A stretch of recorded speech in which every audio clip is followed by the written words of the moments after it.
talk about how those guys blocked up front. Yeah, we saw going into the game with the game plan, big opportunity to be able to slash them in the run game, and the offensive linemen were so happy about that. So they came out with the mindset that they were going to beat their guy and win the war in the trenches, and the running backs saw every hole and helped the passing game out a lot.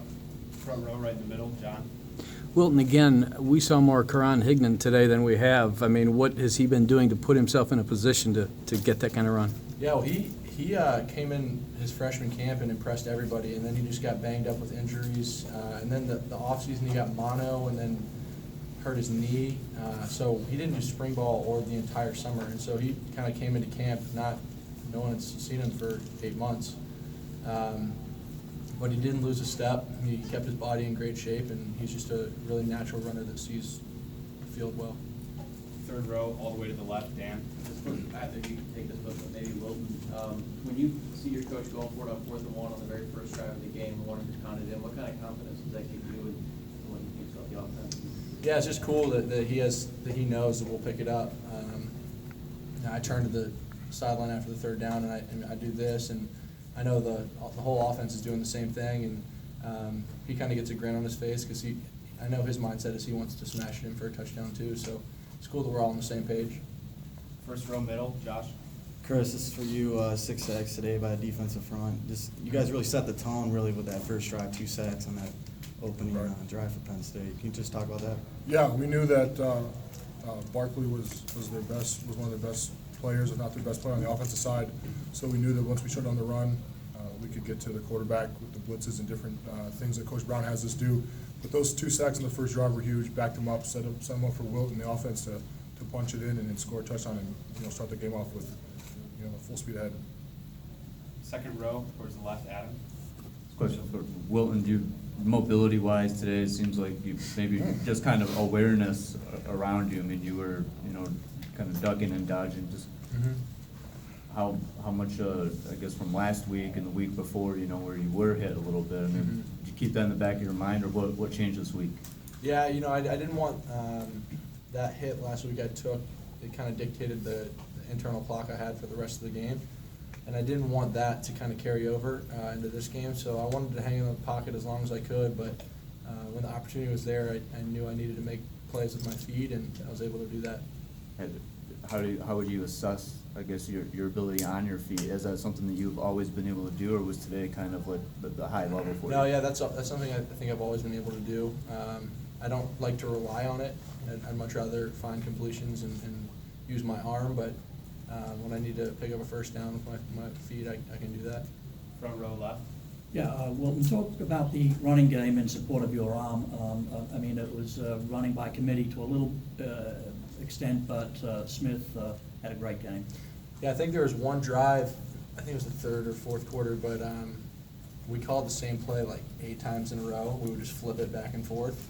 And I started like laughing, looking at the play call, because they do the same signal, the same number in every time, and the linemen were getting so excited because I called the same play, and I think we were getting like 9 or 10 a pop. So when that happens, it's demoralizing, probably for a defense. I've never played defense, but I can imagine that would, suck to go through that every single play, having someone just run you over. So that builds our confidence and probably makes them lose confidence. Front row, middle, John. Chris, even though it's a next man up mentality, to give you a little boost to see Jordan back, Taco back, Mohurst playing more? Yeah, it's great. Taco's one of our best pass rushers. Jordan Lewis is an All-American, so when you have those 2 back in the lineup, it makes that defense that much stronger, rotation that much stronger, and we're all happy about it. All the way to your left here, standing, Katie. Obviously, last week the team started off with a rough start. This week, going into this game, what was the mindset going into the game and into the first game of the conference? Is that for me or what? For anyone. I think our mindset was start fast and don't let up. We had, I think it might have been 21 zip at one point, and start fast, get the 20-0, yeah.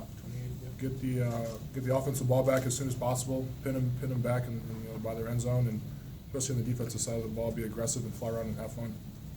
Middle of the 3rd row on your left, Kevin.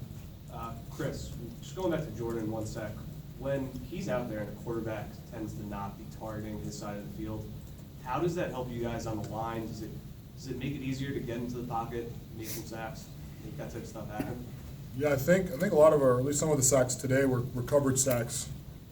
All the DBs, not only Jordan, do a great job of covering and knowing their assignments, and when the quarterback's back there for 7-8 seconds, it's a great benefit for the defensive line to get back there and sack the quarterback and make plays. Third row, middle right, Brendan. Wilton, a couple guys on the team decided to raise their fist during the national anthem. Was there any internal conversation about that beforehand? No, not that I was aware of. I was actually right behind that, and I think they kind of all had that conversation right there, and I don't know if they had planned it or not, but they're just raising awareness, so. Any other questions? John, front left, and we'll get to the back.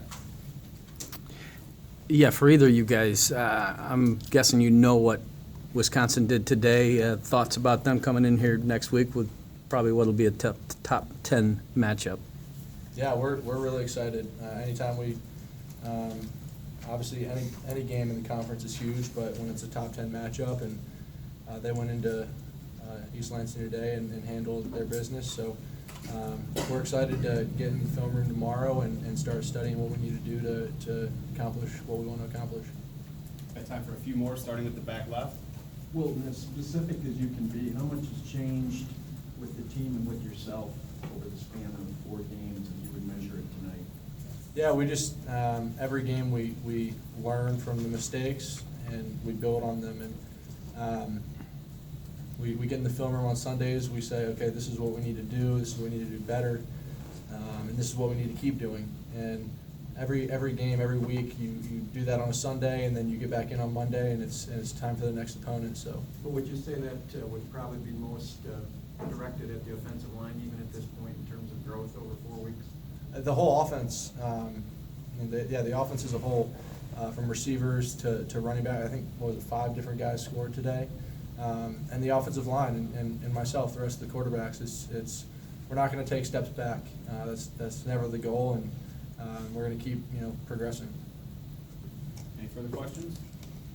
Okay, thank you for your time. Coach